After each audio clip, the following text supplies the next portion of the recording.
Au nom du Père et du Fils et du Saint-Esprit, ainsi soit-il. Bonsoir chers frères et sœurs, nous nous retrouvons en ce jour pour faire la lecture du Saint Évangile d'aujourd'hui. Voilà ce que nous raconte l'Évangile de Jésus-Christ selon Saint Jean.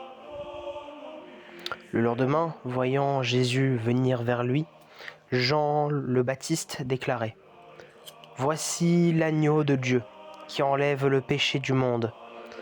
C'est de lui que j'ai dit : l'homme qui vient derrière moi est passé devant moi, car avant moi il était. Et moi, je ne le connaissais pas. Moi, je suis venu baptiser dans l'eau. C'est pour qu'il soit manifesté à Israël. » Alors Jean rendit ce témoignage. J'ai vu l'Esprit descendre du ciel comme une colombe, et il demeura sur moi. Et moi, je ne le connaissais pas. Mais celui qui m'a envoyé baptiser dans l'eau m'a dit : celui sur qui tu verras l'Esprit descendre et demeurer, celui-là baptise dans l'Esprit Saint. Mais j'ai vu, et je rends grâce et témoignage, car lui, c'est lui le Fils de Dieu. Acclamons la parole de Dieu. Louange à toi, Seigneur Jésus.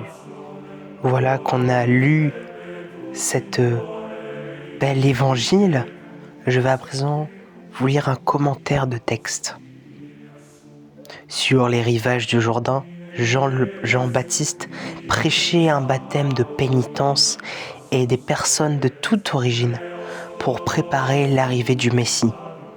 Saint Jean nous dit dans son évangile que lorsque Jean-Baptiste vit enfin Jésus devant lui, prêt à ce qu'il le baptise, il annonce à haute voix en lui octroyant un titre mystérieux et solennel que la liturgie romaine proclame toujours à la messe avant la communion.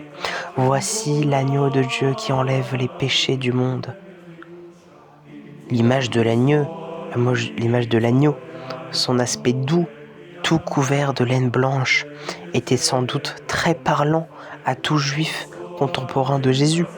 Beaucoup est ici de la campagne où l'on trouve abondamment de bétail de ce type. Il avait sans doute en tête le passage du prophète Isaïe qui présente le serviteur du Seigneur comme un agneau se laissant conduire à l'abattoir pour y être sacrifié sans qu'il ouvre la bouche afin de nous délivrer de tout maux. Tous les ans, les Juifs pieux faisaient un pèlerinage à Jérusalem pour fêter de la Pâque et venaient au temple pour choisir au moins un agneau par famille pour l'immoler et manger la Pâque de la nuit. L'agneau devait être un mâle d'1 an, sans défaut, et aucun os ne devait lui être brisé comme la loi de Moïse le stipulait. Exode, chapitre 12, 1. Il devait aussi sacrifier à midi, entre les 2 lumières du jour, être mangé debout, la ceinture au rein, avec des pains azimes, et l'on devait badigeonner de son sang des linteaux dans des portes afin de commémorer le passage du Seigneur. En Égypte, lorsque le dernier plaie avait sévi et tué tous les premiers-nés qu'ils n'avaient pas été protégés par le sang de l'agneau immolé. En annonçant le Messie comme l'agneau de Dieu, Jean-Baptiste relève des aspects de sa mission rédemptrice. Benoît XVI l'explique ainsi.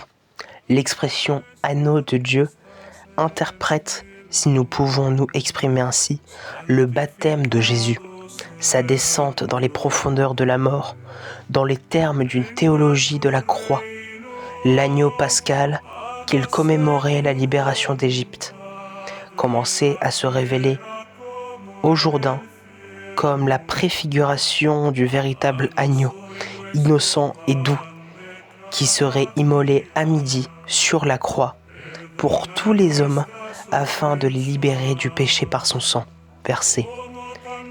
C'est cette mission que Jésus assume avec son baptême au Jourdain.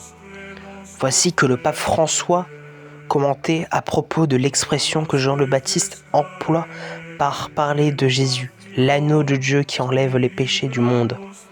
Le verbe que l'on introduit par enlever veut littéralement dire soulager. Prendre sur moi. Jésus est venu au monde avec une mission précise, le délivrer de l'esclavage du péché, en prenant sur lui les fautes de l'humanité. De quelle façon ? En aimant. Il n'y a pas d'autre façon de vaincre le mal et le péché, si ce n'est avec l'amour qui pousse au don de sa propre vie pour les autres.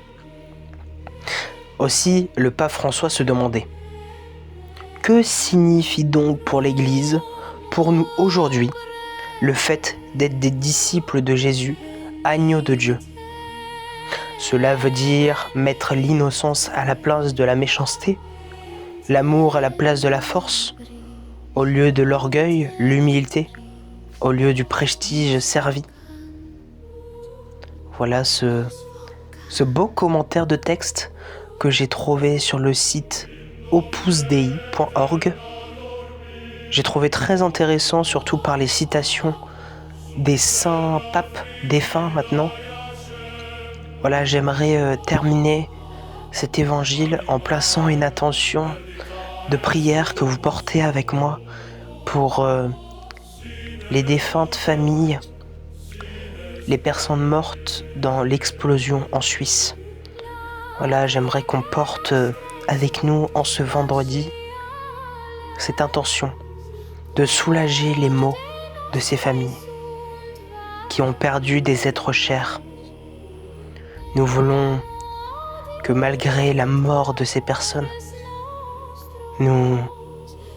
ils placent Dieu au centre, qu'ils se disent que Dieu est là pour les personnes défuntes. Je vous propose de proclamer la prière que Jésus nous a donnée. Notre Père, qui es aux cieux, que ton nom soit sanctifié, que ton règne vienne, que ta volonté soit faite sur la terre comme au ciel. Donne-nous aujourd'hui notre pain de ce jour. Pardonnez-nous nos offenses, comme nous pardonnons aussi à ceux qui nous ont offensés. Et ne nous laisse pas succomber à la tentation, mais délivre-nous du mal. Amen. Je vous salue Marie, pleine de grâce. Le Seigneur est avec toi. Tu es bénie entre toutes les femmes, et Jésus, le fruit de vos entrailles, est béni. Sainte Marie, Mère de Dieu, priez pour nous pauvres pécheurs, maintenant et à l'heure de notre mort. Amen. Gloire soit au Père, au Fils et au Saint-Esprit, comme il était au commencement, maintenant et toujours, pour les siècles des siècles. Amen. Saint Pape François, priez pour nous. Saint Jean-Baptiste, priez pour nous. Saint Benoît XVI, priez pour nous. Que Dieu Tout-Puissant de miséricorde et d'amour nous bénisse, le Père, le Fils et le Saint-Esprit. Amen. Merci de m'avoir écouté. Bonne journée. Au revoir.